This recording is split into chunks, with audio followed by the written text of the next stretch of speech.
നമ്മുടെ രാജ്യം ഇന്ന് ഒരുപാട് ചർച്ച ചെയ്തുകൊണ്ടിരിക്കുന്ന ഒരു കാര്യമാണ് ഹിന്ദുത്വ ഫാസിസവും അതിന്റെ ഭാഗമായി നടക്കുന്ന വയലൻസും ഒക്കെ. ഇതിന്റെ കാരണം എന്തായിരിക്കും? ഇതിനെക്കുറിച്ച് ആലോചിക്കുമ്പോൾ നമ്മുടെ മനസ്സിലൊക്കെ ഒരുപാട് കാരണങ്ങൾ വരുന്നുണ്ടാവും.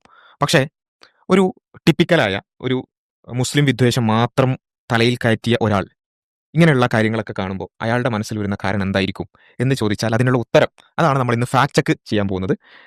ഉത്തരം കേട്ടിട്ട് കേട്ടിട്ട് നമുക്ക് നോക്കാം. ഹിന്ദുസം ചെയ്തത് അവരെ ഈ ഇസ്ലാമിനെ ഏപ്പ് ചെയ്താണ്. ഇസ്ലാം എന്ത് ചെയ്യുന്നു അതേപോലെ ചെയ്ത് ഇസ്ലാം ഉള്ളതുകൊണ്ട് ഹിന്ദുയിസം എന്ന് പറയുന്ന മതം ഉണ്ടായി. അതാണ് ഞാൻ പറഞ്ഞ ഹിന്ദു മതത്തിന്റെ സ്ഥാപനം അങ്ങനെയാണ് മുഹമ്മദ് ആണ്.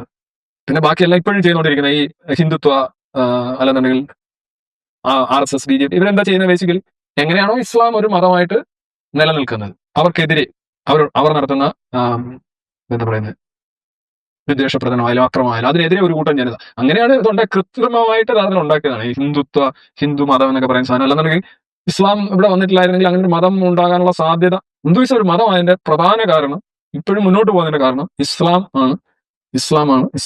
ഹിന്ദുത്വ രാഷ്ട്രീയത്തിന്റെ അടിസ്ഥാനം ഇസ്ലാമാണ്.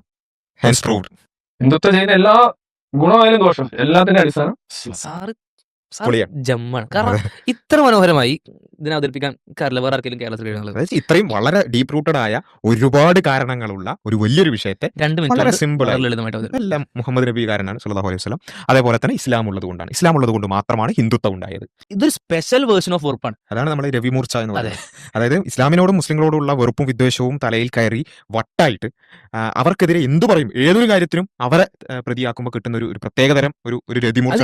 എവിടെയും അതിപ്പോ ഒരു മറ്റേ ക്ലോസറ്റിൽ ഫ്ലഷ് അടിയുന്നില്ലെങ്കിൽ പോലും അത് മുഹമ്മദ് നബിയിലേക്കും ഇസ്ലാമിലേക്കും കയറ്റിയിട്ട് അവതരിപ്പിക്കാനുള്ള ഒരു ത്വര ഉണ്ടല്ലോ. അത് ഉള്ളിൽ നിന്ന് വരണമെങ്കിൽ എത്രത്തോളം വെറുപ്പുണ്ടാവും ഉള്ളിൽ. വളരെ കൃത്യമായി 100 വർഷത്തിന്റെ പാരമ്പര്യമുള്ള അത്രമേൽ ലിറ്ററേച്ചറുകളുള്ള അത്രമേൽ കൃത്യമായ ആശയ അടിസ്ഥാനങ്ങളുള്ള ഒരു കൃത്യമായ ഒരു ഐഡിയോളജിയായി ഇവിടെ ഹിന്ദുത്വയുണ്ട്. അത് ഉണ്ടായിരിക്കെ അവർ കൃത്യമായിട്ട് പറഞ്ഞിട്ടുണ്ട് ഈ ഭാരതാംബയുടെ കണ്ണിലെ കരടുകൾ അതെന്താണ്? വൈദേശികമായ ദർശനങ്ങളാണ്. ഏതാണ് ആ വൈദേശിക ദർശനങ്ങൾ? ഏറ്റവും പ്രധാനം അത് ഇസ്ലാമാണ്, കമ്മ്യൂണിസമാണ്, ക്രിസ്ത്യാനിറ്റിയാണ്. ഈ പറഞ്ഞ വൈദേശിക, അതായത് നമ്മുടെ നാടിനൊരു ദർശനമുണ്ട്.